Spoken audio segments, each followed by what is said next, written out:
तेनाली रामा की कहानियां। शिकारी झाड़ियां। महाराज कृष्णदेव हर साल ठंड के मौसम में नगर के बाहर डेरा डाला करते थे। इस दौरान महाराज और उनके कुछ दरबारी व सैनिक उनके साथ तंबू लगाकर रहते थे। राज्य के सभी कामकाज को छोड़कर उन दिनों गीत संगीत की महफिलें सजती और कभी किस्से कहानियों के दौर चला करते थे। ऐसी ही एक सुहानी शाम में महाराज के मन में शिकार पर जाने का विचार आया।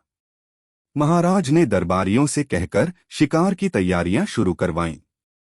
इसके बाद अगली ही सुबह महाराज अन्य दरबारियों व कुछ सैनिकों के साथ शिकार के लिए निकलने लगे। तेनालीराम महाराज के प्रिय थे, उन्होंने उनसे भी शिकार पर साथ चलने को कहा।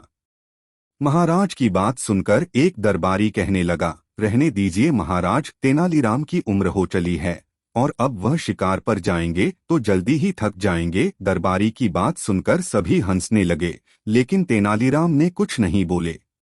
इतने में महाराज ने तेनालीराम से कहा कि वह दरबारियों की बातों पर ध्यान न दें और उनके साथ शिकार पर चलें। महाराज के कहने पर तेनालीराम भी एक घोड़े पर सवार होकर काफिले के साथ चल पड़े।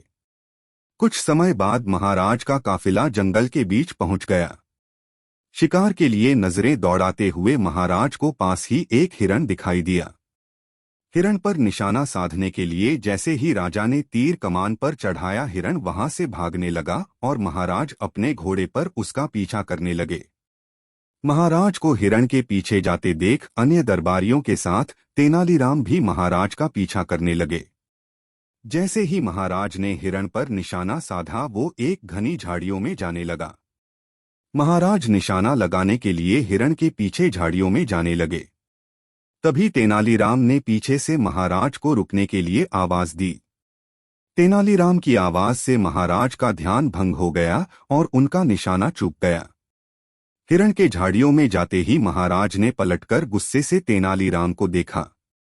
महाराज ने तेनालीराम को डांटते हुए पूछा कि आखिर उसने उन्हें झाड़ियों में जाने क्यों नहीं दिया। नाराज होते हुए राजा कृष्णदेव ने कहा कि उसके चलते हिरण का शिकार नहीं हो पाया। महाराज की डांट सुनने पर भी तेनालीराम चुप्पी साधे रहे। महाराज के चुप होने पर तेनालीराम ने एक सैनिक को पेड़ पर चढ़कर झाड़ियों के उस पार देखने को कहा। तेनालीराम के कहने पर सैनिक ने देखा कि वह हिरण जिसका महाराज पीछा कर रहे थे, वो कंटीली झाड़ियों में फंसा हुआ है और बुरी तरह से लहूलुहान है। काफी देर तक प्रयास करने के बाद भी वह हिरण उन कंटीली झाड़ियों से निकल पाया और लड़खड़ाते हुए जंगल की ओर भाग गया। पेड़ से उतरकर सैनिक ने महाराज को पूरी आंखों देखी सुनाई। सैनिक की बात सुनकर महाराज को बड़ी हैरानी हुई। उन्होंने तेनालीराम को पास बुलाया और उससे पूछा कि क्या उसे पहले से पता था कि वहां कंटीली झाड़ियां हैं। महाराज की बात सुनकर तेनालीराम ने कहा, जंगल में कई ऐसी झाड़ियां होती हैं जो व्यक्ति को लहूलुहान करके अधमरा छोड़ सकती है। मुझे शक था कि आगे ऐसी ही शिकारी झाड़ियां हो सकती हैं। तेनालीराम की बात सुनकर महाराज उसकी सूझबूझ के एक बार फिर कायल हो गए। महाराज ने अन्य दरबारियों की ओर देखते हुए कहा कि तुम लोग नहीं चाहते थे कि तेनालीराम शिकार पर आए, लेकिन आज उसके ही कारण मेरी जान बची है। महाराज ने तेनालीराम की पीठ थपथपाते हुए कहा कि तुम्हारी बुद्धि और सूझबूझ का कोई मुकाबला नहीं है। कहानी की सीख। जल्दबाजी में उठाए गए कदम कई बार हमें नुकसान पहुंचा सकते हैं। इसलिए परिस्थिति व आसपास की चीजों को देखते हुए ही सूझबूझ से काम करना चाहिए।